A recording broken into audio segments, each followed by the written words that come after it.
warfighter because we have all these countries. So how does it get back to the warfighter? Well, in the end, it's all about interoperability, and that's the focus. It's not doing the repairs. It's not cleaning the runway. The whole purpose behind it is making sure that we're able to keep that runway up and running so that we can produce as many sorties as possible for as little cost as possible.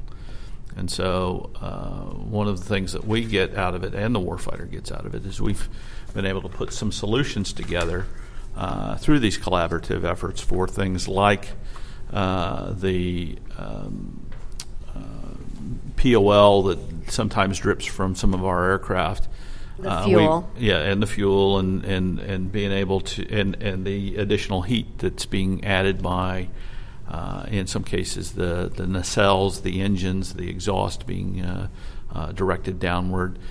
So we've now had an opportunity to look at solutions or materials, equipment that many of our partner nations have used for other purposes, but now we've repurposed for dealing with these particular situations. As a matter of fact, when we're done with this meeting here, I will be traveling over to the UK to RAF Mildenhall to look at some applications of materials that were put there specifically for that purpose. And those materials were, in fact, identified to us by delegates that we've met with in one of the previous APT meetings in Marseille.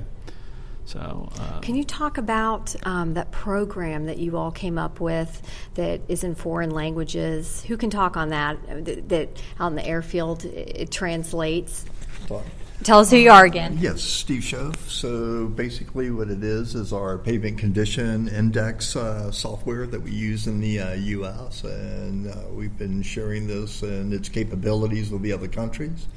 So in order for them to be more efficient, we've been converting that to several different languages, which is kind of nice because it's an equal platform that's now used by multiple nations. So everybody's speaking, in essence, the same language. What are some of the languages that you've been able to translate it into?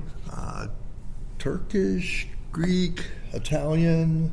Arabic, German. We are currently working on Spanish, Portuguese. So again, with a push of a button, one will be able to translate work that might be done by a U.S. or Canadian engineer into language that informs the next rotation, which falls on that airfield, which might be French. Now they're able to pick up that survey and know exactly what the condition of the airfield is, where the deterioration is located, what that deterioration is, and what the potential repairs ought to be. And so, and that came out of these meetings. Correct. That's amazing. So, do you, Scott? Actually, another facet that we deal with is that many airfields are joint civil military. And therefore, there requires a whole consideration. In some cases, we adopt ICAO criteria. Mm-hmm. And one particular effort that we're looking at very closely now is ICAO is implementing a way to evaluate runways. And what is ICAO for our listeners? It's the International Civil Aviation Authority. Mm-hmm. So in dealing with them, they have come up with a procedure for rating the condition of runways, and this was as a result of some particularly commercial aircraft that the airliner was coming in just after a thunderstorm and another incident right after a big snow, and ran out of runway and had a mishap. So this new system that they've come up with will give the pilot immediate knowledge of the runway condition. It's monitored 24/7, and in this way it's really improves the safety of the pilots and the planes and the passengers. So do you all dream in airfields and engineering equations? There's been a lot of those this week. Is there any other way to dream? What else? Is there anything else you want to tell me about the conference that we might have missed? And the future, you're going to meet next year. I know you all are discussing that. Yes. Again, a lot of what we learned comes from some of the side conversations, but there were the work that the French have been doing with the A400 actually will help with some research that AFIMSC has going on with the help of the Engineering Research and Development Center at the Corps of Engineers at Vicksburg.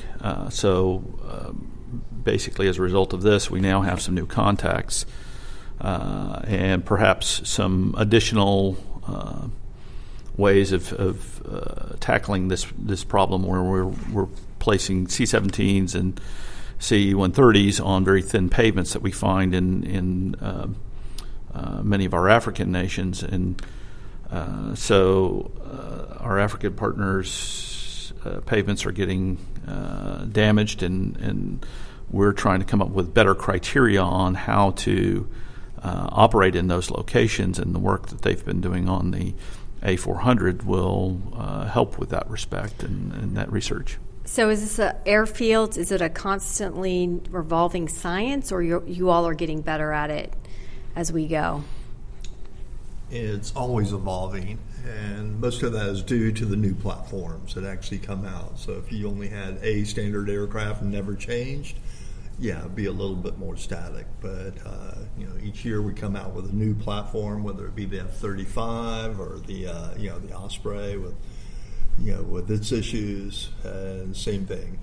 We always are looking for bigger, better, more efficient aircraft, and each one of those has an impact on the airfields. Well, thank you for joining Inside AFIMSC. Please visit our website, afimsc.af.mil, and DVIDs for more information. I'm Veronica Kemeny, your host. And don't forget to join us on AFIMSC Facebook page and follow the conversation. Thank you.